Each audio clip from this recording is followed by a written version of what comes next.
Hey guys, welcome back to Our Vision Farm. I am just sitting here in my bedroom, just taking some notes down, jotting down some ideas.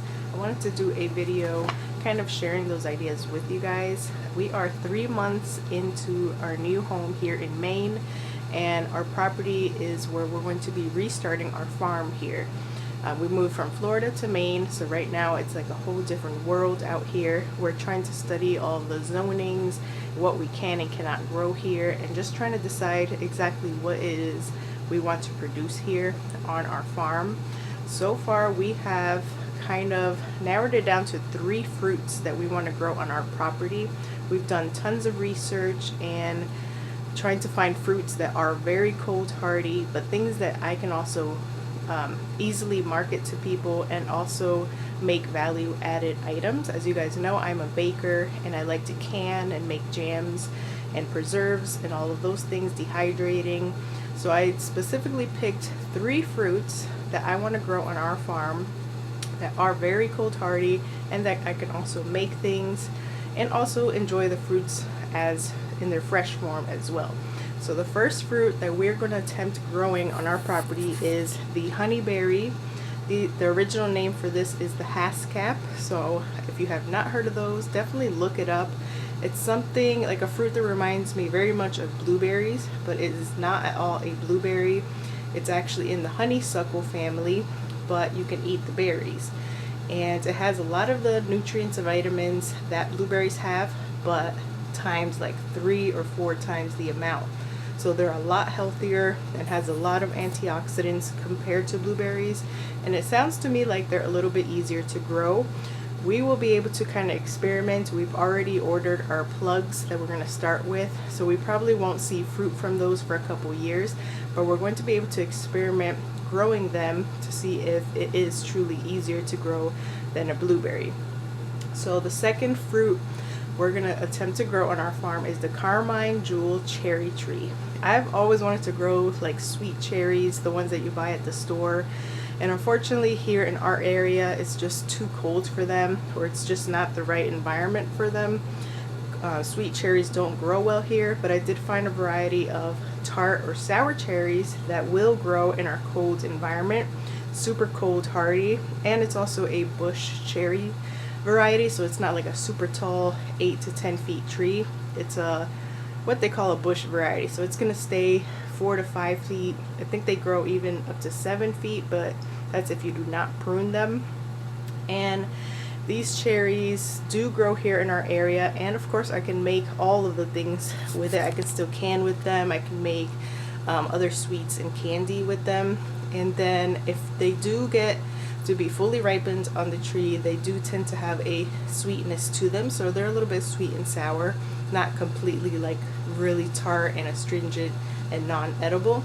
So we're gonna try those out. Supposedly they're very easy to grow, they're self-pollinating, and so they just seem like an easy addition to our property where we're not really gonna have like a specific area for them, just kind of squeezing them in every little spot in our property and just seeing like where they do the best, and maybe eventually adding other type of sour cherry varieties to our farm. But the name, the variety Carmine Jewel really stuck out to me, so we're gonna try those first before we venture out to trying any other ones.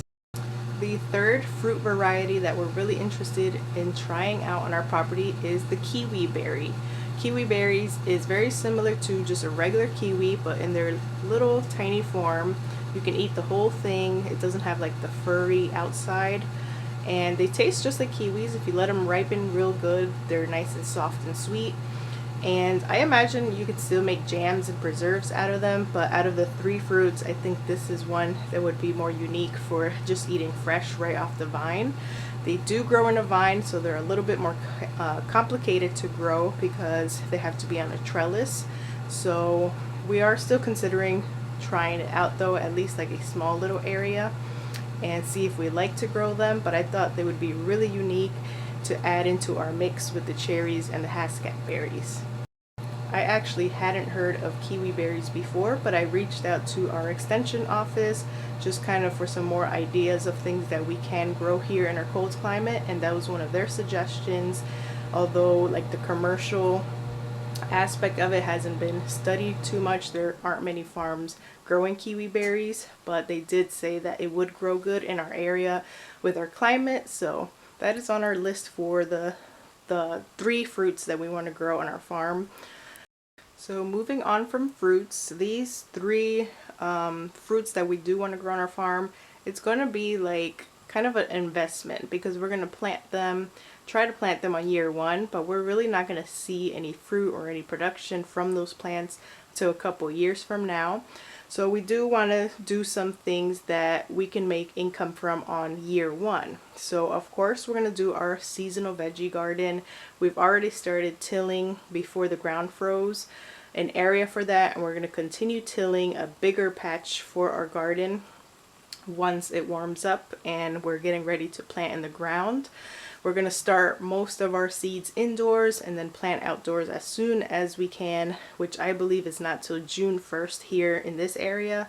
If we plant anything before June 1st, we are risking a frost, but maybe like cold hardy stuff I can definitely plant, and we'll just figure that out as it comes. We already ordered our seeds and our things that we do want to plant this summer, so we're very excited about all those things. But we're going to do the seasonal veggies, things like carrots, cucumbers, specific tomatoes, all heirloom variations. We try to order only heirloom seeds because we want to save seeds as well. Anything that does good, we definitely want to save seeds for other years. So the seasonal veggies, that's a given.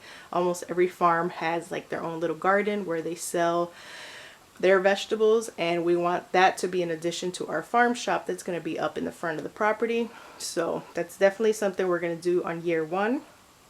Along with flowers, I like flowers. I grew flowers in Florida, not commercially, but we had a big flower garden. You guys have seen it in the past, and I've also sold cut flowers and arrangements during like holidays, Mother's Day, and things like that. And flowers is just something I enjoy personally, even if they don't do well in selling. I still want to have my flower gardens. The flowers we're going to be growing mostly in raised boxes that we're going to be making out of the wood from the shed that we knocked down. We're going to be utilizing some of that wood, making flower boxes so I can make raised beds for the flowers. So things like sunflowers, zinnias, and some other flowers that I've personally had experience in growing, we're going to repeat those. And I'm also trying some new things like tulips, where we planted already some tulips by the garlic area in the vegetable garden. So we're going to see if those do well this spring, and so I can add that to kind of our circulation, because those I can plant, bulb flowers I can plant in the winter right before winter hits and then harvest them around the summertime. So that'll be kind of a way to extend our season. But in the heat of summer, I'll also be growing sunflowers, zinnias, and more seasonal flowers like that. So my husband is interested in starting a very small cannabis brand. Actually, he has an Instagram page if you guys want to follow. It's called Galactic Vision. I'll make sure I show you how to spell that on there so you can find him. We're kind of keeping that separate from Our Vision Farm because that's going to be like a whole separate brand. And I believe he will be growing a very small amount of plants outdoors, but probably in a small greenhouse, I think was his plan. And so that's going to be kind of his thing, his project. I don't really know anything about growing cannabis, so that is his thing. And we're also going to try out edible or culinary mushrooms and medicinal mushrooms. We will be doing those indoors though, not outdoors. So that's something that we're going to be doing very small scale, because I feel like mushrooms would be a good addition to our farm shop along with the vegetables and any herbs and flowers. People cook with mushrooms, they eat mushrooms, and things like medicinal mushrooms like lion's mane is always good and healthy for you. And if they don't sell, I can always dehydrate them and be able to use them later or sell them that way as well. So definitely will expand our season being able to offer things that we can grow inside, like mushrooms. We are thinking about microgreens and sprouts as well. I have never done microgreens before, but we've done sprouts, and sprouts are super easy to grow. We'll have to see how complicated microgreens are and if there's even a market for them. I know that as our family will eat them all year round, but we're not sure if other people are interested in that. So that is kind of a maybe, but mushrooms definitely is on our list. So with that said, that is kind of all of our ideas for our property and our farm, and ways that we're going to be able to make an income from our farm, hopefully year round, with all of these little different things. We want to be a very diverse farm. I feel like just growing one of something or two of something would eventually get boring to do, especially year after year. We love the idea of just having so much diversity and so many different things going on, because ourselves will never get bored of doing all those different things and experimenting with things here and there. And it just offers so much more things to the public as well. We have a really good location here and a good opportunity to be able to introduce all kinds of different foods and flavors and different things that are ready in different seasons to our community here. And like the closest grocery store where we live right now is 40 minutes, maybe a little more than 40 minutes. So like the community is super excited and happy about us being here, and so are we, because we get to service the community in that way and be able to bring all of these cool new fun things that you can't even buy at the grocery store. Plus the grocery store is so far away, so it's convenient for the community as well. So it's like we're doing two things in one, bringing in new things, never heard of before things, new flavors to try, and also be able to just be here and exist and be able to provide some type of food to the community without having to go off so far away. So we're super excited to get all these projects started. I wanted to share this with you guys so you kind of have an idea of what is to come in our future videos. We're going to try to obviously do videos on everything that we're doing and our projects that we're checking off our list, and you'll be able to see like a visual of everything happening and all our goals being reached and transforming the property into what we envision. You'll be able to see that firsthand through the camera as well, while we're taking you along with us and continuing to reach all of these goals. So like once we get into the gist of planting these things, we'll be able to share the types that we went with. Like for example, the honeyberries, the haskap berries, they need different types and varieties in order for them to pollinate. So I'll be able to share which ones we chose, which ones we had success with. I mentioned the Carmine Jewel cherry one is self-pollinating, but we'll still be experimenting with where's the best places to plant them. So we'll be able to share all of those things with you, and pretty much just learning with us as we go, because we have a lot to learn in this new environment. But we do plan on tracking all the progress for everything, not just for us and kind of like a video journal for ourselves to look back on, but also for you guys who are learning as well.